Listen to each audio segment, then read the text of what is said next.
recovery. Oh, yeah. So this is actually a very important video today. I've been asking God, please God, send me a younger person that would like to talk about addiction growing up in their family and stuff like that. And God sent me this young lady. She's seen some of my videos on Facebook, my TikTok, and she actually reached out to me, which is really cool. She's only 18, and this is Miss Hailey. Hi. And I'm gonna actually, I don't want to call it a conversation. I don't want to call it an interview. This is just a conversation between two people, real, raw, straight truth. You know what I mean? There's a lot of younger people out here that need to hear this. So again, I'm very grateful. You think you're helping me, but you're honestly, you know, you're helping me by doing this, because there's a lot of young kids, younger people out here going through the same thing that you went through, if not going through it right now. So again, I appreciate you for being here today. So I know some of your story, but I want the people watching to hear it in your own words. So what was life like growing up in your household? Well, I got taken away from my mom when I was like 4 or 5, and then I started living with my grandma, and then my grandma was still letting me see my mom even when she was using. So basically, for most of the time that I knew my mom, the whole time she was just using. And it just like, I don't know, it made me feel really alone all the time, especially being that young, because nobody else like understood that were like my age about like how that stuff works and what I was going through. But I stopped talking to my mom in like 2020, and then she passed away in 2021. But for the rest of that time, it was always on and off, because she just basically used me for stuff. Right. My mom passed away ultimately of her addiction as well in 2012. I found her face down, blue in the face, foam out of her mouth. So I can totally relate to what you're going through. And the pain never gets easier. You're always gonna have that fucking missing void in your stomach, that big ass hole. Whether our parents were using drugs or not, they were still our parents. Yeah. You know what I mean? That was our one true love. Our first true love was our mom and our dad. And it fucking sucks, because I'm 45 this year and I still want to talk to my mom. You know what I mean? And that's a lot for anybody, especially a child. And when you were seeing your mom like that, what did it do to you? How did you view the world after that? After seeing your mom addicted so many years at a young age? I think it just made me think that using drugs and like having an addiction was like a normal thing, and that like everybody had that problem. And like if somebody would like say something about it, then I would get all defensive and be like, oh yeah, like doing that's okay, whatever, even though it wasn't. But that's because that's all I've ever known. So I always thought like using was normal, like all of that was normal, when it really wasn't.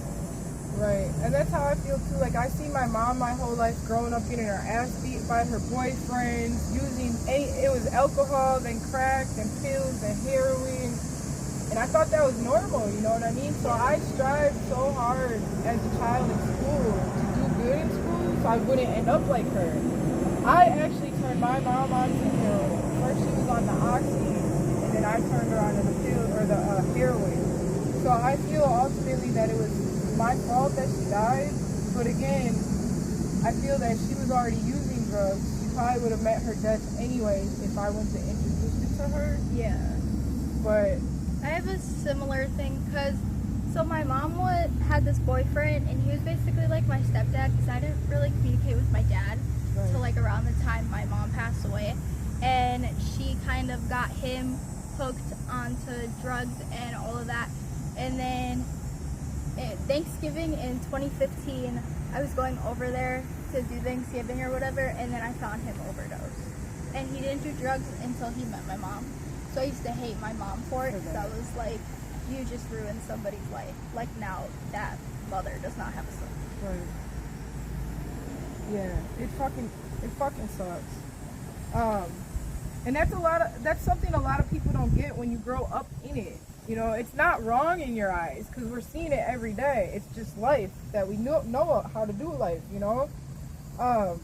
When did you start realizing that it was not normal? I would say like 2019, 2018, because we had this thing at school where it was basically like the DARE program, and they like never let me go in it because like they knew my situation. So I was realizing like something's not right. Cause why are they letting everybody else like learn about this stuff and they're not letting me see it? Yeah. So I think it was around then, and then it just got to the point where I was able to notice when my mom was on something from like dozing off or something like that, and she used to lock me in the bathroom when I was younger so that her and one of her boyfriends could go do drugs in the other room. So I think that's when I started to like really notice like that ain't right.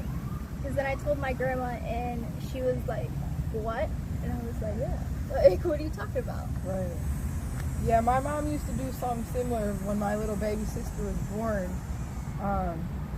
They would have her upstairs, but they would have a video camera on her because she was a baby in the crib, watching while they're doing drugs in the basement, watching the baby on film. That's not fucking normal. Yeah. You know what I mean? So 2021, everything changed for you. You lost your mom, and not just to an overdose, but because what she took was laced with the fentanyl. And that's something I wish anybody never had to experience. What was going through your mind when you got that news? I was mad. I was really angry. I wasn't upset. When they told me that she passed away, I didn't cry. I screamed. So I was so angry, and I just like felt like I hated her. So I was like, "You ruined my life, and now you're not here to help like see me fix it." Right. So I was just so angry with her, and I just like was like, "It's her fault, whatever. Like, she's the one that messed everything up. Like, I hate her. She's a terrible person." Yeah. That's what I first thought. What do you think now? I still get upset about it, which like is understandable, but like I also understand now, and I've like accepted the fact of like what she's done. It's like I can't fix it now because what she did is what she did, but I don't say that I hate her or anything because like she made mistakes, but she was still my mom. Like she still at least attempted a little bit to try and be my mom, even with her doing everything she was doing. I believe that too. Like my mom did the best that she could with what she had at that time and stuff like that. And I didn't hate her. I hated the addiction and what it turned her into. You know, that's my mom, dude. My best fucking friend, man.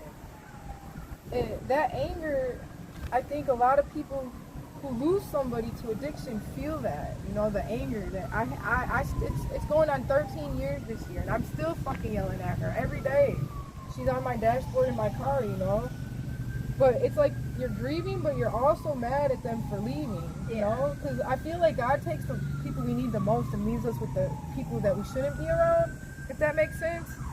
But did you feel like you had anywhere to put that anger at that time?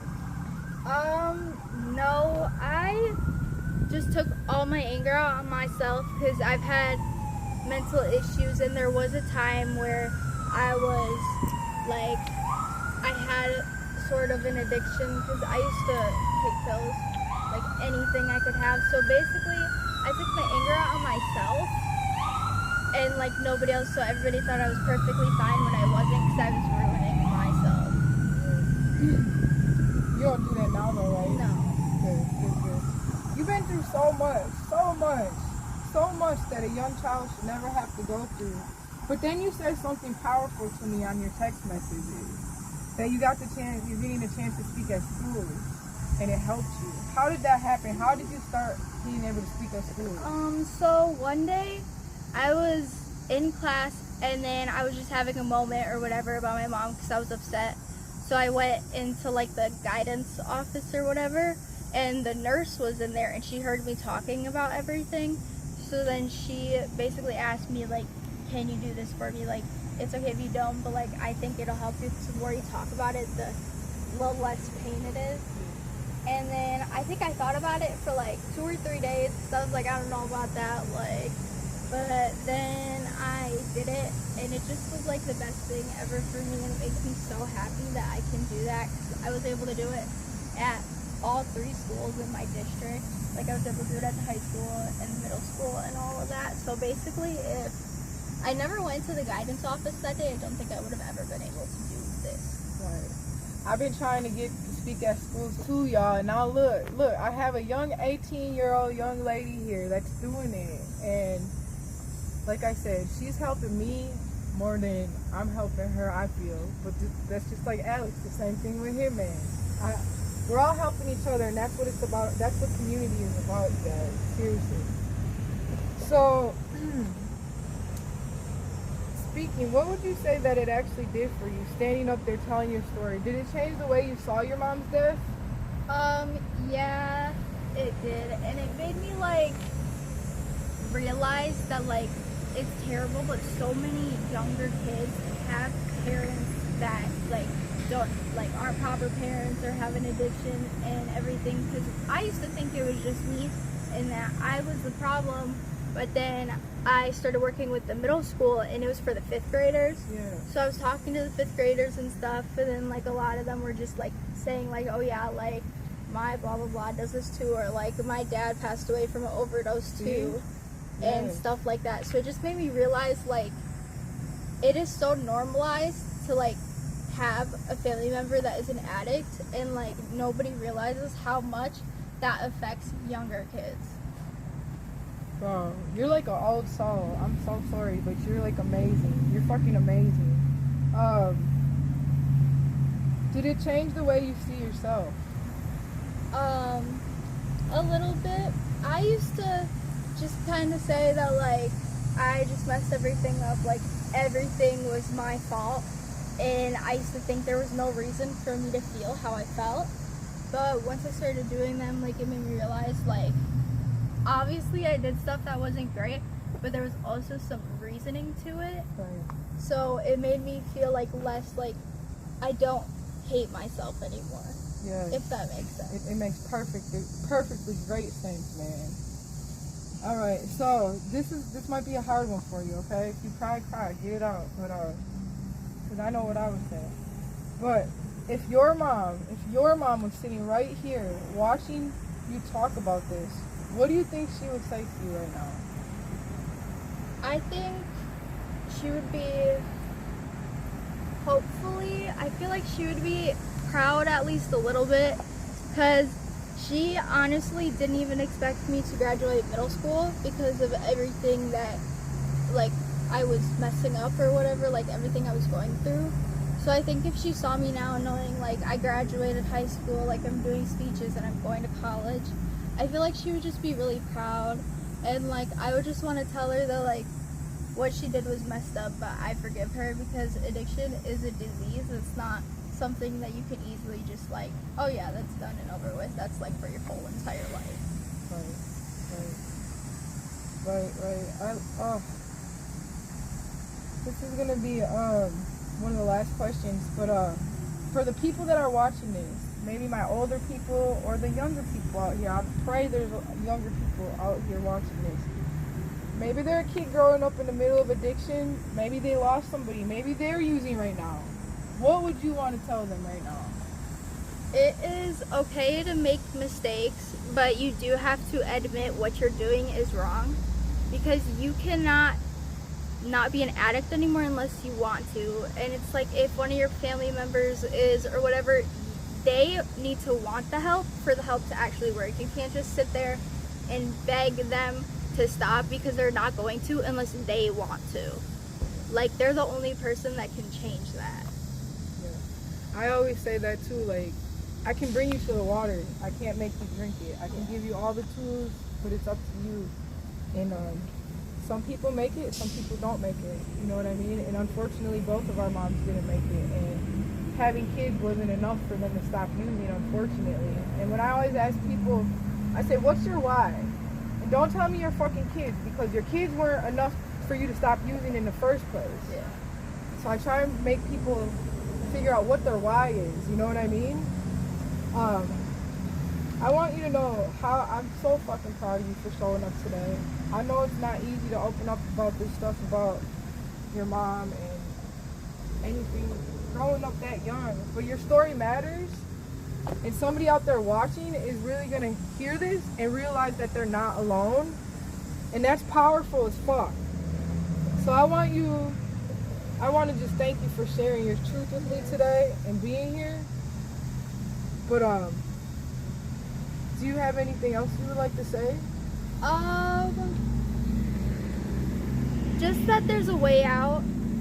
Whether you're an addict or somebody you love is an addict, there is a way out, and it is not like something where you just like ruin your life about it, especially if you're a child with an addict as a parent. What they're doing is not their fault because their parent chose to do the drugs. The child can do nothing about it because they are a child. And I feel like most kids with addict family members just think like they can do something to fix it when they can't. Like, it just doesn't work that way. And it's not your fault. It's not your fault. It's not your fault. It is not your fault, you guys. Don't ever think that your parents or somebody you love using drugs is your fault. It's not. It's not your fault. You don't have to end up like that, you guys. Look at this young lady. She's 18 years old, you guys. She just lost her mom in 2021. She's doing it. She grew up in that household. My sister also. She's never touched a drug in her life. You do not have to end up how your cards are dealt, you guys. You have the choice and you have the decisions to make on your own. You just gotta never give up and always know that there's something better out there for you, guys. With that, Miss Hailey, thank you so much for being here today again. Of course. Thank you so much for watching. Y'all stay tuned for the next video.